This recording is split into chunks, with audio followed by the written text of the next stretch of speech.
most successful people are quitters. Quitters never win, and winners never quit.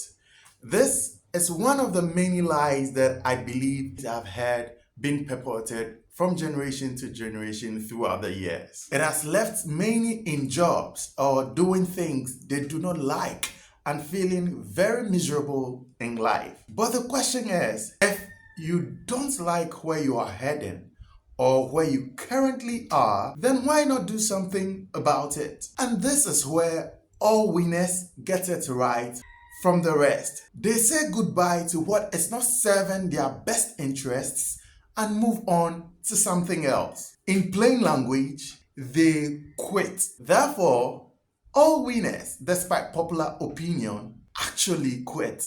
Just 6 months into his college education at Reed College, Steve Jobs quit to start Apple computers in his garage. And today, look at the iPhones we are using.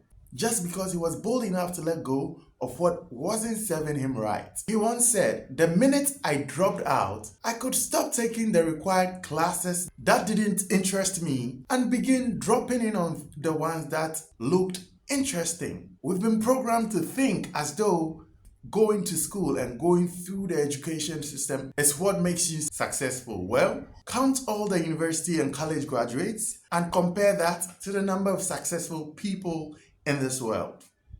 And did you know that both Bill Gates and Mark Zuckerberg quit Harvard University 2 years in and went ahead to chase their dreams with Microsoft and Meta respectively, successful companies we all know about? Well, 13 years after he had quit, Mark received an honorary doctorate degree and Bill Gates was awarded his university degree 30 years after quitting. And don't get me wrong, I'm not saying that all students out there should go ahead and quit school in order to win. No. All I am saying is that if you think what you're studying doesn't serve you well, doesn't serve your interest, let go and move on to something else that will do that. Then again, education is not all about the classroom. And so if by some reason you're not able to complete any kind of formal education, it doesn't make you a failure. Like Richard Branson, who quit his high school education to start a student magazine. Now, wait a minute. He quit high school to start a magazine for people in school. He said, education doesn't just take place in stuffy classrooms and university buildings. It can happen everywhere, every day, to every person. According to the Telegraph, Richard's headmaster once told him he would rather end up in prison or become a millionaire. Well, we all know that he became the latter with Virgin Group. And the list goes on and on and on. Now let's move outside the classroom. Outside of the classroom, people have had to quit their 9-to-5 jobs to pursue other things that they believe would make them successful, and they became successful. Since we're on YouTube, let me use successful YouTubers like Ali Abdaal and Alex Hormozi as examples. Ali quit his medical doctor profession to become a content creator full-time, which led him to create other successful businesses. And this was what he had to say about it. "My first response was, crap, is this a bad decision? Do I really want to burn my ships? How viable is being a full-time creator anyway?" My second response though was to realize that I'm making the right decision. Let's look at the upsides of this decision. The upsides, Ali says, quitting medicine to be a full-time creator and entrepreneur has infinite upsides. I can choose where to live, how I want to work, and who I collaborate with. I can take my business in almost any direction, and I have plenty of time to write books, travel, etc. For me, being a full-time creator feels way more intense and exciting than being a doctor. Side note, I'm not saying that all doctors feel this way, and if you're a doctor reading this, You are very welcome to disagree. I'm just saying it's true for me.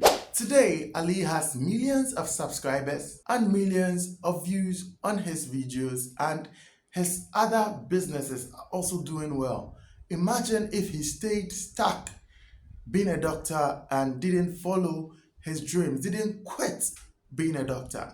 Now to Alex. Alex left his consulting job at 23 years old. He opened 6 gyms and lost everything. Within 3 years, he launched gyms again and lost everything for the second time. Then at age 27, he launched a gym again, made $3 million in profit the next 6 months, then 17 million profit the next 1 year, and started Prestige Labs, which made $20 million in the first year. And more success keeps following and following. He's now an author and a content creator with close to 3 million subscribers as at when I was recording this video. So what is the takeaway from this particular video? What I want you to take home from this is that all successful people are quitters. When the job ain't right for them anymore, they quit. When the people in their circle don't make them better, they quit. If a particular endeavor or project is going to waste their time, they quit. Therefore, quitting is not failure. Let's stop confusing the two. Like Austin Belsack puts it, you only truly fail if you keep walking a path that isn't yours. I take that again.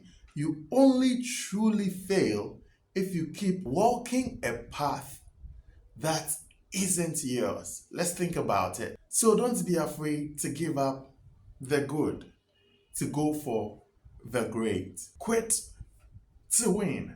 If this video was useful to you and if you've been motivated in any way, give us a thumbs up and leave a comment below if you've ever quitted something. I think in the beginning it will be so daunting, like you don't know what the next step is and you are scared, but you did it and eventually realized that it was one of the best decisions you've taken. Let's get interactive in the comments below and let's learn from each other. Thanks for watching and I'll see you in the next video.